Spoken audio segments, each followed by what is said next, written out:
Hello ಸ್ನೇಹಿತರೆ, welcome back to my channel. ನಾನು ಚೈತ್ರ. ಈಗ ಸ್ನೇಹಿತರೆ ಟೈಮ್ ಬಂದು 8:30 ಆಗ್ತಾಯಿದೆ. ಮನೆ ಗುಡಿಸಿ ಆಯಿತು. ನೆಕ್ಸ್ಟ್ ನಾನು ಇವತ್ತು ಸ್ವಲ್ಪ ಕ್ಲೀನಿಂಗ್ ಶುರು ಮಾಡೋಣ ಅಂತ ಇದ್ದೀನಿ. ಕಿಚನ್ ಕ್ಲೀನಿಂಗ್ ಎಸ್ಪೆಷಲಿ ಸ್ವಲ್ಪ ಡಸ್ಟಿ ಅನ್ನಿಸ್ತಾ ಇದೆ. ಹಬ್ಬಕ್ಕೆ ಅಂತ ಅಂದ್ಕೊಳ್ಳಬಹುದು. ಹಬ್ಬಕ್ಕೆ ಅಂತ ಇನ್ನಿಲ್ಲ, ಸ್ವಲ್ಪ ಹೇಳೋದನ್ನು ಡಸ್ಟಿ ಅಂದ್ಬಿಟ್ಟು ಅದಕ್ಕೆ ಮಾಡೋಣ ಅಂಥೇಳಿ. ಸಾನು ಸ್ಕೂಲ್ಗೆ ಹೋಗಿದ್ದಾಳೆ, ರಾಜೇಶ್ ಕೂಡ ಇವತ್ತು ಆಫೀಸ್ಗೆ ಹೋಗಿದ್ದಾರೆ. ಗುಡಿಸ್ಬಿಟ್ಟಿದ್ದೀನಿ, ಯಾಕಂದರೆ ಈಗ ಕ್ಲೀನಿಂಗ್ ಮಾಡ್ತಾಯಿದ್ರೆ ನೀರೆಲ್ಲ ಚೆಲ್ಲುತ್ತೆ, ಆಮೇಲೆ ಗುಡಿಸೋದಕ್ಕಾಗೋದಿಲ್ಲ ಅಂದ್ಬಿಟ್ಟು. ಸೊ ತಿಂಡಿ ಇವತ್ತು ಸಾನುವಿನ ಫೇವ್ರೆಟ್ ಅಲ್ಲ, ಒನ್ ಆಫ್ ದಿ ಫೇವ್ರೆಟ್ ಶಾವಿಗೆ. ರಾಜೇಶ್ಗೂ ಶಾವಿಗೆ ಅಂದರೆ ಇಷ್ಟ. ಸೊ ಇಬ್ಬರಿಗೂ ತಿಂಡಿ ಮಾಡಿ ಬಾಕ್ಸ್ಗೆ ಹಾಕಿ ಕಳಿಸಿದ್ದೀನಿ. ನಾನು ಒಬ್ಬಳೇ ಇವತ್ತು ಮನೇಲಿ ಮಧ್ಯಾಹ್ನದ ತನಕನೂ. ಅದಕ್ಕೆ ನಿಮಗೆ ಸೌಂಡ್ ಕೇಳಿಸ್ತಿದೆಯಾ ಗೊತ್ತಿಲ್ಲ, ರೇಡಿಯೋ ಹಾಕಿದ್ದೀನಿ. ಸೊ ನನಗೆ ನಾನೇ ಮೋಟಿವೇಟ್ ಮಾಡ್ಕೋಬೇಕಲ್ಲ ಇವತ್ತು, ಇಲ್ಲ ಅಂದರೆ ಕೆಲಸ ಮಾಡೋದಕ್ಕೆ ಮನೇಲಿ ಒಬ್ಬಳಿಗೇನೆ ಬೇಜಾರಾಗುತ್ತೆ. ಸೊ ಬನ್ನಿ ಸ್ನೇಹಿತರೆ, ಇವತ್ತು ದಿನ ಹೇಗೆ ಹೋಗುತ್ತೆ ನೋಡೋಣ. ನನಗೆ ನಾನೇ ಮೋಟಿವೇಟ್ ಮಾಡ್ಕೊಂಡು ಇವತ್ತು ನಾನು ಒಬ್ಬಳೇ ಕೆಲಸ ಮಾಡಬೇಕು, ಇಲ್ಲಾಂದರೆ ಬೇಜಾರು ನಿದ್ದೆ ಬರುತ್ತೆ. ಆ್ಯಂಡ್ ಅದ್ರ ಜೊತೆ ಇದ್ರ ಬಗ್ಗೆ ಕೇಳಿದ್ರಿ, ನಾನು ಇವಾಗ ತಾನೇ ಫೇಸ್ ವಾಶ್ ಮಾಡಿ ಕ್ರೀಮ್ ಹಚ್ಚಿದ್ದೀನಿ. ಇದ್ರ ಬಗ್ಗೆ ಡೀಟೇಲ್ಸ್ ಕೇಳಿದ್ರಿ, ಪೇನ್ ಹೇಗಿತ್ತು, ಎಲ್ಲಿ ಮಾಡಿಸಿದ್ರಿ, ಎಷ್ಟು ಖರ್ಚಾಯಿತು, ಯಾವ ಟ್ರೀಟ್ಮೆಂಟ್ ತೊಗೊಂಡ್ರಿ ಅಂತ ಹೇಳ್ಬಿಟ್ಟು. ಸೊ ಅದನ್ನು ಇವತ್ತು ಆನ್ಸರ್ ಮಾಡ್ತೀನಿ. ಕ್ಲೀನಿಂಗ್ ನಾನು ಕೆಳಗಡೆಯಿಂದ ಶುರು ಮಾಡ್ತಾ ಇದ್ದೀನಿ. ಇಲ್ಲಿ ಒಳಗಡೆ ಇದೆಲ್ಲ ಈಗ ಸದ್ಯಕ್ಕೆ ನಾನೇನು ತೆಗಿತಾ ಇಲ್ಲ. ನಾನು ರೀಸೆಂಟಾಗಿ ತೆಗೆದ್ಬಿಟ್ಟು ಒರೆಸ್ಕೊಂಡಿದ್ದೆ. ಬಟ್ ಡೀಪ್ ಕ್ಲೀನ್, ಡಬ್ಬಗಳೆಲ್ಲ ಕ್ಲೀನ್ ಮಾಡೋದು ಇದೆ ಅಲ್ವಾ, ಅದು ಇವತ್ತು ಮಾಡ್ತಾ ಇಲ್ಲ. ಹೊರಗಡೆ ತುಂಬಾ ಡಸ್ಟಿ ಅನ್ನಿಸ್ತಾ ಇತ್ತು. ಡಸ್ಟಿ ಅಂದರೆ ಹೇಗಾಗುತ್ತೆ, ಫ್ರಿಡ್ಜ್ ಮೇಲೆ ನಾವು ಇವತ್ತು ಒರೆಸಿದ್ದೀವಿ ಅಂದರೆ ಇನ್ನೊಂದು ವಾರದ ಒಳಗಡೆನೆ ಧೂಳು ಕಾಣುತ್ತೆ. ಎಷ್ಟು ದಿನ ಆಗ್ಬಿಟ್ಟಿದೆಯೋ ಒರೆಸಿ ಅನ್ನೋ ಅಷ್ಟು ಧೂಳು ಕೂತಿರುತ್ತೆ. ಸೇಮ್ ವೇ ಅಲ್ಲೇ ಇದೂ. ಬಟ್ ಇದು ಸ್ವಲ್ಪ ಸ್ಮೂತ್ ಫಿನಿಶ್ ಇರೋದ್ರಿಂದ ಜಾಸ್ತಿ ಧೂಳು ಕೂತ್ಕೊಳ್ಳೋದಿಲ್ಲ. ಬಟ್ ನಮ್ಮ ಮನೇಲಿ ಹಾರ್ಡ್ ವಾಟರ್ ಅಲ್ವಾ, ಲೈಕ್ ಬೋರ್ ವಾಟರ್, ಹಾಗಾಗಿ ಸ್ವಲ್ಪ ಎಗರಿದ್ರೂ ನೀರು ಅದು ಕಲೆ ಕಾಣುತ್ತೆ. ನಾನೀಗ ಕೈ ತೊಳೆದ್ಬಿಟ್ಟು ತೆಗ್ದಿರ್ತೀನಿ ಹ್ಯಾಂಡಲ್ ಇಟ್ಕೊಂಡು, ಆವಾಗ ನೀರು ಎಗರಿರುತ್ತೆ. ಏನೋ ಒಂದು ತೊಳೆದ್ಬಿಟ್ಟು ಕೈ ಒದಿರ್ತೀನಿ, ಆವಾಗ ನೀರು ಎಗರಿರುತ್ತೆ, ಅದು ಕಲೆ ಕಾಣುತ್ತೆ. ಸೊ ಹಾಗಾಗಿ ನಾನು ಸ್ವಲ್ಪ ಸೋಪ್ ಹಚ್ಚಿ ಸ್ಕ್ರಬ್ ಮಾಡ್ತಾ ಇದ್ದೀನಿ. ಅದರ್ವೈಸ್ ಸ್ಮೂತ್ ಫಿನಿಶ್ ಇರೋದ್ರಿಂದ ಜಸ್ಟ್ ಒಂದು ಬಟ್ಟೆಯಲ್ಲಿ ಡಸ್ಟ್ ಮಾಡ್ಕೊಂಡ್ರು ಹೊರಟೋಗತ್ತೆ. ಆ್ಯಂಡ್ ಇದರಲ್ಲಿ ಇನ್ನೂ ಒಂದು ಏನಪ್ಪ ಅಂದರೆ, ನಾವು ಸ್ಕ್ರಬ್ಬರ್ ಏನು ಯೂಸ್ ಮಾಡ್ತೀವಿ ಅದು ರಫ್ ಇರಬಾರ್ದು, ಇಲ್ಲ ಅಂದರೆ ಇದು ಸ್ಕ್ರ್ಯಾಚಸ್ ಕಾಣುತ್ತೆ. ಆ್ಯಂಡ್ ತುಂಬಾ ಜಾಸ್ತಿ ರಬ್ ಮಾಡಿದ್ರೆ ಅದು ಕಲರ್ ಕೂಡ ಹೋಗೋ ಚಾನ್ಸಸ್ ಇರುತ್ತೆ. ಆದಷ್ಟು ಸಾಫ್ಟ್ ಆಗಿರೋದು, ಅಂದರೆ ಯೂಸ್ ಮಾಡಿ ಸಾಫ್ಟ್ ಆಗಿರುತ್ತಲ್ಲ ಅದರಲ್ಲಿ ಅದನ್ನು ಯೂಸ್ ಮಾಡಬೇಕು. ದಟ್ಟು ನಾನು ಬರೀ ಸೋಪ್ ಅಪ್ಲೈ ಮಾಡೋದಕ್ಕೆ ಅಷ್ಟೇ ಈ ಸ್ಕ್ರಬ್ಬರ್ ಯೂಸ್ ಮಾಡ್ತಾ ಇರೋದು.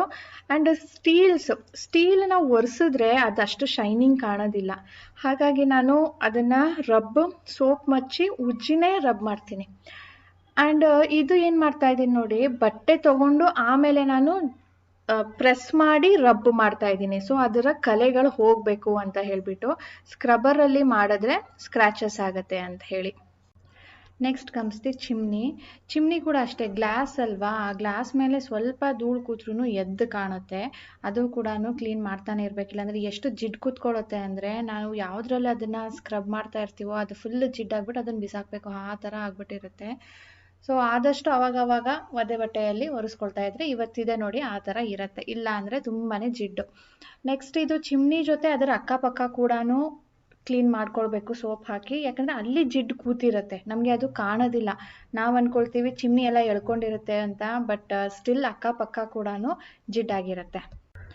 ನೆಕ್ಸ್ಟ್ ಕಮ್ಸ್ ಮೈ ಫ್ರಿಡ್ಜ್. ಈ ಫ್ರಿಡ್ಜ್ ಅಂತೂ ನಾನು 3 ದಿನಕ್ಕೊಂದ್ಸರಿ ಒರೆಸ್ತಾನೆ ಇರ್ತೀನಿ, ಆದ್ರೂ ಧೂಳು ಎದ್ದು ಕಾಣುತ್ತೆ. ನನಗೆ ಆ ಫ್ರಿಡ್ಜ್ ಮೇಲೆ ಧೂಳು ಕೂತಾಗ ಆ್ಯಂಡ್ ಓವನ್ ಮೇಲೆ ಅದೆರಡು ನಾನು ಯೂಸ್ ಮಾಡಬೇಕಾದ್ರೆ ಮಾತ್ರನೇ ಒರೆಸೋದು. ಅದರ್ವೈಸ್ ನಾನು ಕಿಚನ್ ಕ್ಯಾಬಿನೆಟ್ ದಿನ ಒರೆಸ್ಕೊಳ್ತೀನಿ, ಟೈಲ್ಸನ್ನು ದಿನ ಒರೆಸ್ಕೊಳ್ತೀನಿ. ಇದು 3 ದಿನಕ್ಕೊಂದ್ಸರಿ ಧೂಳು ಕಾಣುತ್ತೆ, ಆವಾಗ ಒರೆಸ್ಕೊಳ್ತೀನಿ. ಇವತ್ತು ಫ್ರಿಡ್ಜ್ ಕವರ್ ಕೂಡ ಚೇಂಜ್ ಮಾಡ್ತಾ ಇದ್ದೀನಿ. ಇದು ಬೆಳ್ಳಗೆ ಇದೆ ನೋಡಿ, ಇದ್ರ ಮೇಲೆ ಒಂದು 2 ಸಾರಿ ಒರೆಸಿದ್ರೆ ಕಲರ್ ಫೇಡ್ ಆಗ್ತಾ ಹೋಗುತ್ತೆ. ಸೊ ಇವತ್ತು ಹೊಸದಾಗಿ ತರಿಸಿದೆ, ಅದನ್ನು ಹಾಕ್ತಾ ಇದ್ದೀನಿ. ಹಾಗೆ ಈ ಕಂಟೈನರ್ ಏನಿದೆಯೋ ಇಟ್ಸ್ ವೆರಿ ಯೂಸ್ಫುಲ್, ಎಷ್ಟು ನೀಟಾಗಿ ಕಾಣುತ್ತೆ. ಇದನ್ನೆಲ್ಲ ಅದರೊಳಗಡೆ ಸಾಮಾನುಗಳು ಇಟ್ಟಿದ್ದೀನಿ, ಅದನ್ನೆಲ್ಲ ಹೊರಗಡೆ ತೆಗೆದಿಟ್ರೆ ಎಷ್ಟು ಮೆಸ್ಸಿ ಅನಿಸುತ್ತೆ. ಇದು ನಾನು ಎರಡೂ ಅಮೆಝಾನಲ್ಲಿ ತರಿಸಿರೋದು, ಲಿಂಕ್ ಸಿಕ್ಕಿದ್ರೆ ನಾನು ಹಾಕಿರ್ತೀನಿ, ನೀವು ಚೆಕ್ ಮಾಡಿ. ವೆರಿ ಯೂಸ್ಫುಲ್, ಎಲ್ಲ ಕಡೆನೂ ಅದನ್ನು ಯೂಸ್ ಮಾಡ್ಬೋದು. ಈ ಸ್ಟೋರೇಜ್ ರ್ಯಾಕ್ ನಿಮ್ಮಲ್ಲಿ ಕೇಳ್ತಾ ಇದ್ರಿ, ಇದೆಲ್ಲಿ ತೊಗೊಂಡಿದ್ದು ಅಂದ್ಬಿಟ್ಟು. ಇದನ್ನು ಲಿಂಕ್ ಸಿಕ್ಕಿದ್ರೆ ನಾನು ಹಾಕ್ತೀನಿ ಸ್ನೇಹಿತರೆ. ನಾನು ಇದ್ರ ವಿಡಿಯೋ ಕೂಡ ಡೀಟೇಲ್ ಆಗಿ ಮಾಡಿದ್ದೀನಿ, ನೀವು ಪ್ಲೇ ಲಿಸ್ಟಲ್ಲಿ ಚೆಕ್ ಮಾಡ್ಬೋದು. ವೆರಿ ಯೂಸ್ಫುಲ್ ಸ್ಟೋರೇಜ್, ಮಲ್ಟಿಪರ್ಪಸ್ ಅಂತ ಹೇಳ್ಬೋದು. ಇದನ್ನು ನಾನು ಕಿಚನಲ್ಲಿ ಇಟ್ಕೊಂಡಿದ್ದೀನಿ. ನೀವು ಬಟ್ಟೆ ಹಾಕ್ಬಿಟ್ಬೇಕಿದ್ರೆ ಬೆಡ್ರೂಮಲ್ಲಿ ಇಟ್ಕೊಳ್ಬೋದು, ಮಕ್ಕಳ ಸ್ಟೇಷನರಿ ಐಟಮ್ಸ್ನ ಹಾಕ್ಬಿಟ್ಟು ಅವ್ರಿಗೆ ಕೊಡ್ಬೋದು, ಅಥವಾ ಮನೆಯಲ್ಲಿ ಟೂಲ್ಸ್ ತುಂಬಾ ಯೂಸ್ ಮಾಡ್ತಾರೆ ಅನ್ನೋ ಹಾಗಿದ್ರೆ ಟೂಲ್ಸು ಕೊಡ್ಬೋದು, ಆಫೀಸ್ ವರ್ಕ್ಗೆ ಇಟ್ಕೊಳ್ಬೋದು. ಎಲ್ಲ ಸಪ್ರೇಟಾಗಿ ತುಂಬ ಚೆನ್ನಾಗಿ ಸ್ಟೆರ್ಡಿ ಆಗಿದೆ. ನಾನು ಇದರಲ್ಲಿ ಏನೇನು ಇಟ್ಟಿದ್ದೀನಿ ಅಂತ ನೀವು ನೋಡ್ಬೋದು. ಇದೆಲ್ಲ ನನಗೆ ಇಡೋದಕ್ಕೆ ಜಾಗನೇ ಸಾಕಾಗ್ತಾ ಇರಲಿಲ್ಲ. ಈಗಂತೂ ನನಗೆ ತುಂಬಾ ಇದು ಯೂಸ್ ಆಗಿದೆ. ಕಿಚನ್ ಫುಲ್ ಕ್ಲೀನ್ ಆಗೋಯ್ತು ಸ್ನೇಹಿತರೆ ಇವತ್ತು. Like fridge, oven, storage rack, tiles, cabinet, ಮೇಲ್ಗಡೆ ಕೆಳಗಡೆ ಡ್ರಾಯರ್ಸು ಎಲ್ಲನೂ ಒರೆಸ್ಬಿಟ್ಟಿದ್ದೀನಿ. ಅದಾದಮೇಲೆ ಇನ್ನೂ ಎನರ್ಜಿ ಇದೆ, ಮಾಡ್ಬೋದು ಅನ್ನಿಸ್ತು. ಸೊ ಇವತ್ತು ಬಾಗಿಲು ಕೂಡ ಕ್ಲೀನ್ ಮಾಡ್ತಾಯಿದ್ದೀನಿ. ಬಾಗಿಲು ಕೂಡ ಸೇಮ್ ವೇ ನಾನು ಕ್ಯಾಬಿನೆಟ್ಸ್ನೆಲ್ಲ ಹೇಗೆ ಮಾಡಿದ್ನೋ ಹಾಗೇ ಮಾಡ್ತಾಯಿದ್ದೀನಿ. ಬಿಕಾಸ್ ಇದ್ರ ಮೇಲೂ ಕೂಡ ನೀರು ಎಗ್ರಿರುತ್ತೆ, ಕಲೆ ಕಾಣುತ್ತೆ. ಸೊ ನನಗೆ ಕಲೆ ಇದ್ರ ಮೇಲೆ ಈ ಡಾರ್ಕ್ ಕಲರ್ ಅಲ್ವಾ, ಎದ್ದು ಕಾಣಿದಾಗ ನನಗೆ ಅದು ಇಷ್ಟ ಆಗೋದಿಲ್ಲ. ಆ್ಯಂಡ್ ಸ್ಟೀಲ್ ಅದು ಕೂಡ ಅಷ್ಟೇ ಡಲ್ ಆಗಿರುತ್ತೆ. ಸೊ ಅದನ್ನು ಕೂಡ ಸ್ಕ್ರಬ್ ಮಾಡ್ತಾ ಇದ್ದೀನಿ. ಆ್ಯಂಡ್ ಬಾಗಿಲು ಜೊತೆ ಈ ಚೌಕಟ್ಟು ಒಂಥರ ವೈಟ್ ಡಾಟ್ಸ್ ಥರ ಕಾಣ್ತಾ ಇರುತ್ತೆ. ಸೊ ಇದು ಮತ್ತು ಅದ್ರ ಪಕ್ಕದ ಬಾಲ್ಕನಿದು ಎರಡೂ ಕೂಡ ಇವತ್ತು ಬಾಗಿಲು ಕೂಡ ಕ್ಲೀನ್ ಮಾಡ್ಕೊಳ್ತಾ ಇದ್ದೀನಿ. ಈ ಗಿಡಕ್ಕೆ ನೀರಾಗಲಿ ಬೆಳಕಾಗಲಿ ಜಾಸ್ತಿ ಬೀಳೋದಿಲ್ಲ. ಇದಕ್ಕೆ ನಮಗೆ ಡೈರೆಕ್ಟ್ ಲೈಟ್ ಬೇಕು ಅಂತ ಇಲ್ಲ, ಇಂಡೈರೆಕ್ಟ್ ಸನ್ಲೈಟ್ ಸಾಕು. ಅದಕ್ಕೆ ನಾನು ಈ ಕಡೆ ಇಟ್ಕೊಂಡಿದ್ದೀನಿ, ಇಲ್ಲಿ ಬಿಸಿಲೆಲ್ಲ ಬೀಳೋದಿಲ್ಲ. ಬಟ್ ನೀರು ಕೂಡ ಬೀಳೋದಿಲ್ಲ. ಅಂದರೆ ಮಳೆ ಬಿದ್ದಾಗ ಅಟ್ಲೀಸ್ಟ್ ಇದ್ರ ಮೇಲೆ ನೀರು ಬಿದ್ದರೆ ಅದು ಎಲೆಗಳೆಲ್ಲ ಕ್ಲೀನ್ ಆಗುತ್ತೆ. ಸೊ ಈ ಕಡೆ ಇರೋದ್ರಿಂದ ಎಷ್ಟು ಧೂಳು ಕೂತಿದೆ ನೋಡಿ. ಆ ಧೂಳು ಕೂತಾಗ ನೋಡೋದಕ್ಕೂ ಚೆನ್ನಾಗಿರಲ್ಲ, ಆ ಫ್ರೆಶ್ನೆಸ್ ಫೀಲ್ ಆಗೋದಿಲ್ಲ. ಆ್ಯಂಡ್ ಅದಕ್ಕೆ ಉಸಿರಾಡೋದಕ್ಕೂ ಕೂಡ ಕಷ್ಟ ಆಗುತ್ತೆ. ಆ್ಯಂಡ್ ತುಂಬ ಬೇಗ ಉದ್ರೋಗುತ್ತೆ. ಅದಕ್ಕೆ ಇವತ್ತು ನಾನು ಅದನ್ನು ಕೂಡ ಒರೆಸ್ತಾ ಇದ್ದೀನಿ. ಡನ್ ವಿತ್ ದಿ ಕ್ಲೀನಿಂಗ್ ಸ್ನೇಹಿತರೆ. ಬೆಳಿಗ್ಗೆ 6:30ಗೆ ಎದ್ದಿದ್ದು. ಬೆಳಿಗ್ಗೆಯಿಂದನೂ ರೆಸ್ಟ್ ಇಲ್ದಂಗೆ ಕೆಲಸ ಮಾಡ್ತಾನೆ ಇದ್ದೀನಿ. 2 o'clock ಆಯ್ತು. ಈಗ ಸಾಕಾಯಿತು. ಈಗ ಹೋಗ್ಬಿಟ್ಟು ಸ್ನಾನ ಮಾಡೋಣ, ಇನ್ನೇನು ಮಾಡೋದು ಬೇಡ ಅಂಥೇಳಿ ಮನೆ ಒರೆಸ್ಬಿಡ್ತಾ ಇದ್ದೀನಿ. ಬೆಳಿಗ್ಗೆ ಗುಡಿಸಿದ್ದೆ ಬಟ್ ಒರೆಸಿರಲಿಲ್ಲ. ಸೊ ಈ ಕಿಚನ್ ಮತ್ತೆ ಡಸ್ಟ್ ಆಗಿತ್ತು, ಅದನ್ನೆಲ್ಲ ಗುಡಿಸ್ಬಿಟ್ಟು ಫೈನಲಿ ಒರೆಸ್ಬಿಟ್ಟು ಈಗ ಸ್ನಾನಕ್ಕೆ ಹೋಗ್ತೀನಿ. ಸ್ನಾನ ಆಯಿತು ಸ್ನೇಹಿತರೆ. ಈಗ ಸ್ವಲ್ಪ ರೆಸ್ಟಿಂಗ್ ಮಾಡೋಣ ಅಂದ್ಕೊಂಡೆ, ಬಟ್ ಇನ್ನು ಅಡುಗೆ ಮಾಡಬೇಕು. ಇನ್ನೇನು ಸಾನು ಬರ್ತಾಳೆ. ಬೆಳಿಗ್ಗೆ ತಿಂಡಿಗೆ ಮಾಡಿದ್ದು ಖಾಲಿ ಆಗಿದೆ. ನಿಮ್ಮ ಜೊತೆ ಮಾತಾಡ್ಬಿಟ್ಟು ಆಮೇಲೆ ಹೋಗಿ ಮಾಡ್ತೀನಿ. ಸೊ ರೆಸ್ಟ್ ಸಿಗುತ್ತೆ. ಸೊ ನಿಮಗೂ ಕೂಡ ಇನ್ಫಾರ್ಮೇಷನ್ ನೀವು ಏನು ಕೇಳಿದ್ರು ಅದನ್ನು ಶೇರ್ ಮಾಡ್ದಂಗೆ ಆಗುತ್ತೆ ಅಂತ. ಚಳಿಗಾಲ ಹೋಯಿತು, ಆದರೂ ಕೂಡ ಡ್ರೈನೆಸ್ ಇನ್ನೂ ಕಡಿಮೆನೇ ಆಗಿಲ್ಲ ಅಲ್ವಾ. ಫೋನ್ ಬಂತು. ರಾಜೇಶ್, ಹಲೋ. ಹಾಂ, ರಾಜೇಶ್ ಫೋನ್ ಮಾಡಿದ್ದೆ. ಆ್ಯಕ್ಚುಲಿ ಕೆಲಸ ಜಾಸ್ತಿ ಇದೆ, ಸಾನು ಹೋಗಿ ಕರ್ಕೊಂಡು ಬಾ ಅಂತ ಹೇಳಿಬಿಟ್ಟು. ನಾನು ಅಡುಗೆ ಕೂಡ ಮಾಡಿಲ್ಲ. ಈಗ ಹೋಗ್ಬಿಟ್ಟು ಸಾನು ಕರ್ಕೊಂಡು ಬರಬೇಕು. ಅವ್ಳು ಬಂದ ಮೇಲೇ ಅಡುಗೆ ಮಾಡಬೇಕು. ಅವ್ಳು ಬಂದ ತಕ್ಷಣ ತಿನ್ನೋದು ಕೊಡಬೇಕು. ನೋಡೋಣ ಏನಾದರೂ ಮಾಡೋಣ. ಬೇಗ ಹೊರಡ್ಬೇಕು ನಾನೀಗ, ರೆಡಿ ಆಗಬೇಕು. ಆ್ಯಂಡ್ ದುಬೈ ಎಕ್ಸ್ಪೆನ್ಸ್ ಬಗ್ಗೆ, ದುಬೈ ಎಕ್ಸ್ಪೆನ್ಸ್ ನಾನು ಇನ್ನೂ ಲೀಸ್ಟ್ ಮಾಡಿಲ್ಲ. ರಾಜೇಶಕ್ಕೆ ಕೇಳಿಕೊಂಡು ಲೀಸ್ಟ್ ಮಾಡಿಬಿಟ್ಟು ನಿಮ್ಮ ಜೊತೆ ಆದಷ್ಟು ಬೇಗ ಶೇರ್ ಮಾಡ್ತೀನಿ. ಟೋಟಲ್ ಎಕ್ಸ್ಪೆನ್ಸಸ್ ಎಲ್ಲ ಎಷ್ಟಾಯಿತು ಅಂತ ಹೇಳಿಬಿಟ್ಟು, ನಮಗೆ ಹೋಗಿ ಬರೋದಕ್ಕೆ ಎಷ್ಟೆಲ್ಲ ಆಯಿತು ಅಂತ. ಅದು ಬಿಟ್ಟರೆ ಏನಾದರೂ ಇದೆಯಾ ಕಮೆಂಟ್ ಮಾಡಿ. ಆ್ಯಂಡ್ ಇದು ಎಕ್ಸ್ಪೆನ್ಸ್ ಎಷ್ಟಾಯಿತು ಅಂತ. ಇದು ನಾನು ತೆಗ್ಸಿರೋದು ರಾಮಯ್ಯ ಹಾಸ್ಪಿಟಲಲ್ಲಿ. ಕಣ್ಣು ಡಾಕ್ಟರ್ ಹತ್ರನಾ ಸ್ಕಿನ್ ಡಾಕ್ಟರ್ ಹತ್ರನಾ ಅಂತ ಕೇಳಿದ್ರಿ. ನಾನು ಇಬ್ರಿಗೂ ಕನ್ಸಲ್ಟ್ ಮಾಡಿದ್ದೆ, ಯಾಕಂದರೆ ಕಣ್ಣು ಹತ್ತಿರ ಇರೋದಲ್ವಾ ಅಂದ್ಬಿಟ್ಟು. ಅದಕ್ಕೆ ಅವರು ಇಲ್ಲ, ನೀವು ಸ್ಕಿನ್ ಡಾಕ್ಟರ್ನೇ ಕನ್ಸಲ್ಟ್ ಮಾಡಿ, ಅವ್ರು ಏನು ಹೇಳ್ತಾಯಿದ್ರು ಅದನ್ನು ಮಾಡಿಸಿ, ಅದಕ್ಕೇನು ತೊಂದರೆ ಆಗೋದಿಲ್ಲ, ಕಣ್ಣಿಗೇನು ತೊಂದರೆ ಆಗೋದಿಲ್ಲ ಅಂತ ಹೇಳಿದ್ರು. ಸ್ಕಿನ್ ಡಾಕ್ಟರ್ ನನಗೆ 2 ಆಪ್ಷನ್ಸ್ ಕೊಟ್ಟಿದ್ರು. ಇದನ್ನು ತೆಗ್ಸೋದಕ್ಕೆ ನೀವು ಒಂದು ಲೇಸರ್ ಶೂಟ್ ಮಾಡಿಸ್ಬೋದು ಅಥವಾ ಪ್ಲಾಸ್ಟಿಕ್ ಸರ್ಜರಿ ಮಾಡಿಸ್ಬೋದು. ಲೇಸರ್ ಶೂಟ್ ಅಂದರೆ ಎಕ್ಸಾಕ್ಟ್ಲಿ ಏನು ಅಂತ ನನಗೆ ಆವಾಗ ಗೊತ್ತಿರಲಿಲ್ಲ. ಅವರು 6 months ಮುಂಚೆ ಹೇಳಿದ್ದು. ಪ್ಲಾಸ್ಟಿಕ್ ಸರ್ಜರಿ ಅಂದರೆ ಬುಡ ಸಹಿತ ಕಟ್ ಮಾಡಿ, ಅದನ್ನು ಚರ್ಮನ ಕಟ್ ಮಾಡಿ ಬುಡ ಸಹಿತ ಅದನ್ನು ತೆಗಿತಾರೆ, ಕಟ್ ಮಾಡ್ತಾರೆ, ಆಮೇಲೆ ಸ್ಟಿಚ್ ಹಾಕ್ತಾರೆ ಅಂತ ಹೇಳಿಬಿಟ್ಟು.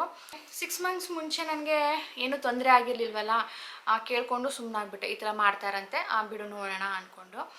ಈಗ ಯಾವಾಗ ನನಗೆ ತೊಂದರೆ ಜಾಸ್ತಿ ಆಯಿತು ಆವಾಗ ನಾನು I had to take a ಕಾಲ್.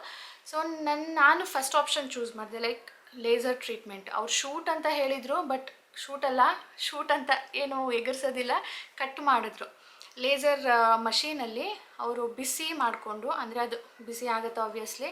ಅದು ಏನು ಹಾಕಿದ್ರು, ಬ್ಲೇಡ್ ಹಾಕಿದ್ರೆ ಏನು ಅಂತ ಗೊತ್ತಾಗಲಿಲ್ಲ. ಬಟ್ ಅವರು ಈ ಥರ ಅದನ್ನು ಇಟ್ಕೊಂಡು ಬುಡ ಸಹಿತ ಕಟ್ ಮಾಡಿದ್ರು. ಕಟ್ ಮಾಡಿದಾಗ ಸ್ಕಿನ್ನು ಸ್ವಲ್ಪ ಗಾಯ ಆದಂಗೆ ಆಗುತ್ತೆ. ಸೊ ಅದು ಅವ್ರು ಹೇಳಿದ್ದು 1 ವಾರದಲ್ಲಿ ನಿಮಗೆ ಸಿಪ್ಪೆ ಕಟ್ಟು, ಆ ಸಿಪ್ಪೆ ಬಿದ್ದೋಗುತ್ತೆ, ಆಮೇಲೆ ನಿಮಗೆ ನಾರ್ಮಲ್ ಸ್ಕಿನ್ ಬರುತ್ತೆ ಅಂತ ಹೇಳಿಬಿಟ್ಟು. ಸೊ ಕಟ್ ಮಾಡೋ ಮುಂಚೆ ನನಗೆ ನಮ್ನೆಸ್ ಕ್ರಿಯೇಟ್ ಮಾಡೋದಕ್ಕೆ ಇಂಜೆಕ್ಷನ್ ಕೊಟ್ಟರು. ಇಲ್ಲೊಂದು ಕೊಟ್ಟರು, ಇಲ್ಲೊಂದು, ಅಂದರೆ ಒಂದೇ ಸಿರೆಂಜಲ್ಲಿ 2 ಸ್ಯಾರಿ ಕೊಟ್ಟರು, ಇಲ್ಲಿ ಸ್ವಲ್ಪ ಇಲ್ಲಿ ಸ್ವಲ್ಪ. ಸೊ ಅದು ಕೊಡಬೇಕಾದ್ರೆ ಆಬ್ವಿಯಸ್ಲಿ ಇಂಜೆಕ್ಷನ್ ಕೊಡಬೇಕಾದ್ರೆ ನೋವಾಗುತ್ತಲ್ಲ, ಆ ಥರ ನೋವು ಆಯಿತು. ಅದಾದಮೇಲೆ 20 ಮಿನಿಟ್ಸ್ ಗ್ಯಾಪ್ ಕೊಟ್ಟರು. ಅದಾದಮೇಲೆ ಬಂದು ಒಂದು 10-15 ಮಿನಿಟ್ಸಲ್ಲಿ ಕಟ್ ಮಾಡಿದ್ರು. ಕಟ್ ಮಾಡಬೇಕಾದ್ರೆ ಏನೂ ನೋವಾಗಲಿಲ್ಲ, ಏನೂ ಗೊತ್ತಾಗಲಿಲ್ಲ ನನಗೆ. ಅದಾದಮೇಲೆ ಅವರು ಔಷಧಿ ಹಚ್ಬಿಟ್ಟು ಪ್ಯಾಕ್ ಮಾಡಿದ್ರು. ನೋಡಿದ್ರಲ್ಲ ಹೇಗೆ ಪ್ಯಾಕ್ ಮಾಡಿದ್ರು. ಅದಕ್ಕೆ ನೀರು ತಗಲಿಸ್ಬೇಡಿ, 1 ಡೇ ಫುಲ್ ಅಂತ ಹೇಳಿದ್ರು. ಅದಾದಮೇಲೆ ನಿಮಗೆ ಊತ ಬರ್ಬೋದು ಆ ನೋವಿಗೆ, ಆವಾಗ ನೀವು ಪ್ಯಾರಾಸಿಟಮಾಲ್ ತೊಗೊಳ್ಳಿ ಅಂತ ಬರೆದು ಕೊಟ್ಟರು. ಒಂದು ಬ್ಯಾಕ್ಟೀರಿಯಲ್ ಇನ್ಫೆಕ್ಷನ್ ಆಗಬಾರ್ದು ಅಂತ ಹೇಳಿಬಿಟ್ಟು ಒಂದು ಆಯಿಂಟ್ಮೆಂಟ್ ಬರ್ಕೊಟ್ರು. ಸೊ ಫಸ್ಟ್ ಡೇ ಅಂತೂ ನಾನು ಮುಟ್ಲಿಲ್ಲ, ಏನೋ ನೋವು ಕೂಡ ಆಗಲಿಲ್ಲ. ಸ್ವಲ್ಪ ಸೆನ್ಸೇಷನ್, ಅಂದರೆ ಗಾಯ ಆದಾಗ ಒಂಥರ ಚುಮು ಅಂತಿರುತ್ತಲ್ಲ, ಆ ಥರ 1 ಡೇ ಆಯಿತು. ಸೆಕೆಂಡ್ ಡೇಯಿಂದ ಏನೂ ಆಗಲಿಲ್ಲ. ಒಂದು 2 ಡೇಸ್ ಮಾತ್ರ ಇಲ್ಲಿ ಸ್ವಲ್ಪ ಕೆರೆದುಕೊಂಡ್ರೂ ನೋವಾಗ್ತಾಯಿತ್ತು. ಆ್ಯಂಡ್ ಅಲ್ಲಿ ಸ್ವಲ್ಪ ಕಪ್ ಕಲರ್ದು ಒಂದು ಸಿಪ್ಪೆ ಥರ ಕಟ್ತಿತ್ತಲ್ವ, ಆವಾಗ ಸ್ವಲ್ಪ ಕೆರೆತ ಆಗ್ತಾಯಿತ್ತು ಹೊರತು ನೋವಂತೂ ಏನೂ ಆಗಲಿಲ್ಲ. ಆ್ಯಂಡ್ ಇದಕ್ಕೆ ಎಷ್ಟು ಖರ್ಚಾಯಿತು, ಅಲ್ಲಿ ಒಂದು ಕಾರ್ಡ್ ಮಾಡಿಸ್ಬೇಕು. ಕಾರ್ಡಿಗೆ 50 ರೂಪೀಸ್ ಆಗುತ್ತೆ. ಆ್ಯಂಡ್ ಈ ಟ್ರೀಟ್ಮೆಂಟ್ಗೆ 200 ಆರ್ 300 ಅಷ್ಟೇ, ಅಷ್ಟು ಆಗಿದೆ. ಆ್ಯಂಡ್ ಆಯಿಂಟ್ಮೆಂಟ್ ಬರ್ಕೊಟ್ರು, ಅದಕ್ಕೊಂದು 250 ರೂಪೀಸು. ಇಷ್ಟಾಯಿತು ಖರ್ಚು ನೋಡಿ ಸ್ನೇಹಿತರೆ. ಇದ್ರ ಮುಂಚೆ ನನಗೆ ತುಂಬಾ ಸ್ವೆಲ್ಲಿಂಗ್ ಆಗಿಬಿಟ್ಟು ನೋವಾಗಿತ್ತಲ್ಲ, ಆವಾಗ ಒಂದು 650 ರೂಪೀಸ್ ಖರ್ಚು ಮಾಡಿದ್ದೀನಿ. 2 ಆಯಿಂಟ್ಮೆಂಟ್ ಬರ್ಕೊಟ್ಟಿದ್ರು, ಅದಷ್ಟು ಕಾಸ್ಟ್ ಇತ್ತು. ಆ್ಯಂಡ್ ಇದು ಬಿಟ್ಟು ನೀವು ತುಂಬ ಜನ ಹೇಳ್ತಾ ಇದ್ರಿ, ಅಕ್ಕ ಇದನ್ನು ತೆಗಿಸ್ಬಾರ್ದಿತ್ತು, ಇಟ್ಸ್ ಅ ಲಕ್ಕಿ ಒನ್, ನಿಮಗೆ ಲೆಫ್ಟ್ ಸೈಡಲ್ಲಿ ಇತ್ತು ಅಂದ್ಬಿಟ್ಟು.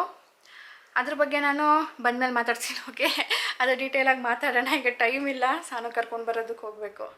ಸ್ನೇಹಿತರೆ, ಸಾನುಗೆ ಸ್ಕೂಲಿಂದ ಕರ್ಕೊಂಡು ಬಂದ ಮೇಲೆ ಸುಸ್ತಾದಂಗೆ ಆಯಿತು. ಊಟ ಮಾಡಿಕೊಂಡು ಮಲ್ಕೊಂಡ್ಬಿಟ್ಟೆ ನಾನು. ಎದ್ದು ಈಗ ಸಾನುಗೆ ಓದಿಸ್ಬಿಟ್ಟು ಕಿಚನ್ಗೆ ಬಂದಿದ್ದೀನಿ ಹಾಲು ಬಿಸಿ ಮಾಡೋಣ ಅಂತ. ಬೆಳಿಗ್ಗೆ ಬೇಗನೂ ಎದ್ದಿದ್ದೆ, ಅಂದರೆ ಇವತ್ತು ನನಗೆ 5 ಗಂಟೆಗೆ ಎಚ್ಚರ ಆಗಿತ್ತು, ಬಟ್ ಎದ್ದಿದ್ದು 6:30 ಅಷ್ಟೇ. ಸಾನುಗೆ ಬಂದಮೇಲೆ ತಲೆಗೆ ಡ್ಯಾಂಡ್ರಫ್ ಆಗಿತ್ತು ಅಂತ ಹೇಳಿಬಿಟ್ಟು ಮೊಸರು ಹಚ್ಚಿದ್ದೆ. ಸೊ ಅದಕ್ಕೆ ಸ್ನಾನ ಮಾಡಿಸ್ದೆ. ಏನೋ ಒಂಥರ ಸಖತ್ತು ನಿದ್ದೆ ಹೇಳಲಿಕ್ಕೆ ಶುರುವಾಯಿತು ನೋಡಿ. ಇವಾಗ ಎದ್ದಿದ್ದೀನಿ. ಇದು ಈಗ ಮುಖ ತೊಳೆದೆ, ಹಿಂಗಂದರೆ ಸಾಕು ನೋವ್ತಾ ಇದೆ, ಅಂದರೆ ಎಳ್ದಂಗೆ ಆಗುತ್ತೆ, ಅವಾಗ ಸ್ವಲ್ಪ ಪ್ರಿಕ್ಕಾದಂಗೆ ಆಗುತ್ತೆ. ಓಕೆ ಸ್ನೇಹಿತರೆ, ಈಗ ಬರಬೇಕಾದ್ರೆ ಸ್ವಲ್ಪ ಸಾಮಾನು ತರಬೇಕಿತ್ತು, ಸಾಮಾನು ತಂದಿದ್ದೀನಿ. ಅದನ್ನೀಗ ಅಡುಗೆ ಮಾಡಬೇಕು.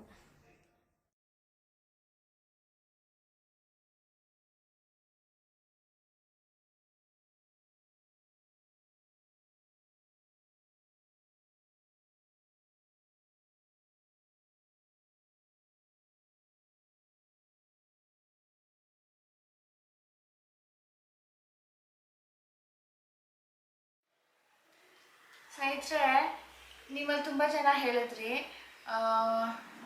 ಅದನ್ನು ಯಾಕೆ ತೆಗ್ಸಿದ್ರಿ, ಅದು ನಿಮಗೆ ಲಕ್ಕಿ, ಅದು ಲಕ್ ಅದು ಇದ್ದಾಗ ನಿಮಗೆ. ಸೊ ನಿಮ್ಮ ದೆಸೆಯಿಂದ ಇವತ್ತು ನಾನು ಮದುವೆ ಫೋಟೋಸ್ನ ನೋಡ್ತಾ ಇದ್ದೀನಿ. ಇದರಲ್ಲಿ ನಾನು ಹುಡುಕ್ತಾ ಇದ್ದೆ, ಕಾಣುತ್ತಾ ಅವಾಗ ಇತ್ತಾ, ಮದುವೆ ಆದಮೇಲೆ ಆಗಿತ್ತಾ ಅಂದ್ಬಿಟ್ಟು. ಬನ್ನಿ ನಿಮಗೂ ತೋರಿಸ್ತೀನಿ. ಕಾಣ್ತಿದೆಯಾ ಸ್ನೇಹಿತರೆ? ಕ್ಲಿಯರಾಗಿ ಕಾಣ್ತಾ ಇದೆ ಅಂದ್ಕೊಳ್ತೀನಿ. ಇಲ್ಲಿ ನೋಡಿ ಎಷ್ಟು ಸಣ್ಣಾಗಿದೆ. ಇದನ್ನು ಪಿಂಪಲ್ ಅನ್ನೋದ, ಮಚ್ಚೆ ಅನ್ನೋದ, ಏನದು? ಸೊ ನನಗೆ ಅವಾಗ ಅದಕ್ಕೆ ಏನಂತಾರೆ ಅಂತಲೂ ಗೊತ್ತಿರಲಿಲ್ಲ. ಇಷ್ಟು ಸಣ್ಣ ಇರೋದು ಈಗ ಎಷ್ಟು ದಪ್ಪ ಆಗಿತ್ತು ಅಂಥೇಳಿ ನೋಡಿ. ಇಲ್ಲಿ ಒಂದಿದೆ ಅಲ್ವಾ, ಇದು ಮಚ್ಚೆ ನನಗೀಗಲೂ ಇದೆ, ಆ್ಯಂಡ್ ಅಷ್ಟೇ ಸೈಜ್ ಇದೆ, ದಪ್ಪ ಆಗಿಲ್ಲ. ಸೊ ಇದು ನನ್ನ ರಿಸೆಪ್ಷನ್ ಫೋಟೋಸು. ನಾನು ಮದುವೆದು ಒಂದು ಫುಲ್ ವ್ಲಾಗ್ ಮಾಡಿದ್ದೆ, ಅದನ್ನು ನೀವು ನೋಡ್ಬೋದು, ಚೆಕ್ ಮಾಡ್ಬೋದು. ನಮ್ಮ ಅತ್ತೆ, ಮಾವ, ಅಮ್ಮ, ಅಪ್ಪ, ರೋಷನ್ ಹೇಗಿದ್ರು ನೋಡಿ ನನ್ನ ಮದುವೆಯಲ್ಲಿ. This is 12 years back. And ರಾಜೇಶ್ಗಿದೆ ಅಂತ ಹೇಳ್ತಿದ್ನಲ್ಲ, ಇಲ್ಲಿ ನೋಡಿ, ಇದು ಅವಾಗೂ ಇತ್ತು ಇದೇ ಸೈಜು, ಈಗಲೂ ಕೂಡ ಇದೇ ಸೈಜ್ ಇದೆ, ಇದು ಸ್ವಲ್ಪನೂ ಚೇಂಜ್ ಆಗಿಲ್ಲ. ಸೊ ನೋಡಿದ್ರಲ್ಲ ಸ್ನೇಹಿತರೆ, ಎಷ್ಟು ವರ್ಷದ ಹಳೇದದು ಅಂತ ಹೇಳಿಬಿಟ್ಟು. ನಾನು ಅಂದ್ಕೊಂಡಿದ್ದೆ ಮದುವೆ ಆದಮೇಲೆ ಅದು ಹುಟ್ಟಿರೋದು ಅಂತ ಅಂದ್ಕೊಂಡು. ಇಲ್ಲ, ಮೊದಲಿನ ಫೋಟೋ ಇದ್ದಿದ್ರೆ ನೋಡ್ಬೋದಿತ್ತು ಅದರಲ್ಲೂ. ಬಟ್ ಮೊದಲೆಲ್ಲ ನಮ್ಮ ಮನೇಲಿ ಏನು ಕ್ಯಾಮ್ರಾ ಇರಲಿಲ್ಲ, ಫೋನ್ಗಳಿರಲಿಲ್ಲ, ಹಾಗಾಗಿ ನನ್ನ ಹತ್ರ ಫೋಟೋಸ್ ಇಲ್ಲ ಹಳೇದು. ಇದರಲ್ಲಿ ನೋಡಿದೆ, ಬಟ್ ಇದರಲ್ಲಿ ಇದೆ. ಅಂದರೆ ನನಗಿದು ತುಂಬ ತುಂಬ ವರ್ಷದಿಂದನೂ ಇದೆ. ಸೊ ಅದು ಬಂದ ಮೇಲೆ ನನಗೇನಾದರೂ ಲಕ್ ಶುರು ಆಯಿತಾ? ನೀವು ಹೇಳಿದ್ರಲ್ವಾ ಅದು ಲಕ್ ಅಂದ್ಬಿಟ್ಟು. ಆ ಥರ ಏನಾದರೂ ಆಯಿತಾ ಅಂದರೆ ಆ ಥರ ನನಗೆ ಆ ಥರ ಏನೋ ಸಿಚುವೇಶನ್ಸ್ ನಂಗೆ ನೆನಪು ಬರ್ತಾ ಇಲ್ಲ. ಮೊದಲು ನಂಗೆ ಕೆಟ್ಟದಾಗ್ತಾಯಿತ್ತು, ಅದು ಬಂದ ಮೇಲೆ ನನಗೆ ಒಳ್ಳೇದಾಗಕ್ಕೆ ಶುರು ಆಯಿತು ಅನ್ನೋ ಥರ ಆ ಥರ ಬಟ್ ಸ್ಟಿಲ್ ಕೆಲವೊಂದು ಸಾರಿ ನಾನು ಕೂಡ ನಂಬ್ತೀನಿ ಲಕ್ ಅನ್ಲಕ್ ಅನ್ನೋದು. ಬಟ್ ಕೆಲವೊಂದು ಸಾರಿ ಏನು ಅನಿಸುತ್ತೆ, ನಮ್ಮ ಹಣೆ ಬಾರದಲ್ಲಿ ಏನು ಬರೆದಿರುತ್ತೋ ಅದೇ ಆಗೋದು ಅಂತ ಹೇಳಿಬಿಟ್ಟು. ಆ್ಯಂಡ್ ಅದು ನಾನಾಗಿ ನಾನು ತೆಗ್ಸಿಲ್ಲ, ಅದು ತೆಗ್ಸೋ ಥರ ಮಾಡ್ತು ಅದೇ, ಅದಕ್ಕೆ ನಾನು ತೆಗ್ಸಿದ್ದು. ತುಂಬಾ ತೊಂದರೆ ಕೊಡ್ತು ಸ್ನೇಹಿತರೆ. ಎಷ್ಟು ದಪ್ಪ ಉತ್ಕೊಂಡಿತ್ತು ಗೊತ್ತಾ, ಕಣ್ಣು ಮುಟ್ಟೋದಕ್ಕಾಗ್ತಾ ಇರಲಿಲ್ಲ, ಕೆರೆತ ಹುಟ್ಬಿಡ್ತಿತ್ತು. ಕೆರೆತ ಹುಟ್ಟಿದ್ರೆ 1 ಗಂಟೆ 2 ಗಂಟೆ ಟೈಮ್ ಆದರೂ ಕೂಡ ನಂಗೆ ನಿಲ್ತಾ ಇರಲಿಲ್ಲ, ಸಖತ್ ಕಷ್ಟ ಆಗಿಬಿಟ್ಟಿತ್ತು. ಎನಿವೇಸ್ ತೆಗ್ಸಿದ್ದೀನಿ. ಬಟ್ ಏನು ಗೊತ್ತಾ, ಇನ್ನೊಂದು ವಿಷಯ ನಿಮ್ಗಿಲ್ಲಿ ಕಾಣ್ತಿದ್ಯಾ, ಈ ಥರ ಇತ್ತು ಅದು. ಅಂದರೆ ನನಗೀಗ ಇನ್ನೂ 2 ಹುಟ್ಕೊಂಡಿದೆ ಆ ಥರದ್ದು, ಇಲ್ಲೊಂದು ಆಮೇಲೆ ಇಲ್ಲೊಂದು. ನಿಮಗಿದು ಕಾಣೋದಿಲ್ಲ, ಇದಕ್ಕಿಂತ ಇದು ಸಣ್ಣ ಇದೆ. ಆ್ಯಂಡ್ ಇಲ್ಲಿ ಲ್ಯಾಶಸ್ ಇರೋದ್ರಿಂದ ಕಾಣೋದೇ ಇಲ್ಲ. ಅಂದರೆ ಈಗ 1 ಲಕ್ ತೆಗ್ಸಿದ್ದೀನಿ ಅಂದ್ಕೊಂಡ್ರು ಇನ್ನೂ 2 ಹುಟ್ಕೊಂಡಿದೆ. So I will be double lucky ನಾವು. ನಿಮ್ಮ ಪ್ರಕಾರ ನೋಡೋದಕ್ಕೆ ಹೋದರೆ I will be double lucky. But still ಸ್ನೇಹಿತರೆ, ನೀವು ಅದನ್ನು ಹೇಳಿದ್ದು ಅಥವಾ ನೀವು ನಂಬಿರೋದು ತಪ್ಪು ಅಂತ ಹೇಳೋದಿಲ್ಲ. ಕೆಲವೊಂದು ಸಾರಿ ನಾನು ಕೂಡ ನಂಬ್ತೀನಿ, ಕೆಲವೊಂದು ಸಾರಿ ಹೇಳಿದ್ನಲ್ಲ. Anyways, thank you for your love and concern. ಅದು ನಾನಾಗಿ ನಂಗೆ ತೆಗ್ಸಿಲ್ಲ, ನಾನು ಲಕ್ ತೆಗ್ಸಿದ್ದೀನಿ ಅಂತ ಅಲ್ಲ, ಅನ್ಲಕ್ಕೆ ಶುರು ಆಗುತ್ತೆ ಅಂತ ಆ ಥರ ಏನು ನೀವು ಕೂಡ ಅಂದ್ಕೊಳ್ಬೇಡಿ. ಸೊ ಓಕೆ ಸ್ನೇಹಿತರೆ, ಈಗ ಆ್ಯಕ್ಚುಲಿ ಮಶ್ರೂಮ್ ಗ್ರೇವಿ ಮಾಡಿದ್ದೀನಿ. ಬಟ್ ಅದನ್ನು ಶೇರ್ ಮಾಡಿದರೆ ಡೀಟೇಲಾಗಿ ತುಂಬಾ ಲೆಂತಿ ಆಗ್ಬೋದು. ನೋಡ್ತೀನಿ, ಆದರೆ ಮಾಡ್ತೀನಿ, ಇಲ್ಲಾಂದರೆ ನೆಕ್ಸ್ಟ್ ಬ್ಲಾಗಲ್ಲಿ ನಿಮ್ಮ ಜೊತೆ ಶೇರ್ ಮಾಡ್ತೀನಿ. ಸೊ ಬಾಯ್ ಸ್ನೇಹಿತರೆ. ಪ್ಲೀಸ್ ಈ ವಿಡಿಯೋನ ಲೈಕ್ ಮಾಡಿ, ಶೇರ್ ಮಾಡಿ, ಸಬ್ಸ್ಕ್ರೈಬ್ ಮಾಡದೆ ನೋಡ್ತಾ ಇದ್ದರೆ ಸಬ್ಸ್ಕ್ರೈಬ್ ಮಾಡ್ಕೊಳ್ಳಿ, ಬೆಲ್ ಬಟನ್ ಕ್ಲಿಕ್ ಮಾಡಿ. ಸಿಗೋಣ ಮುಂದಿನ ವಿಡಿಯೋಲಿ. ಬಾಯ್ ಸ್ನೇಹಿತರೆ.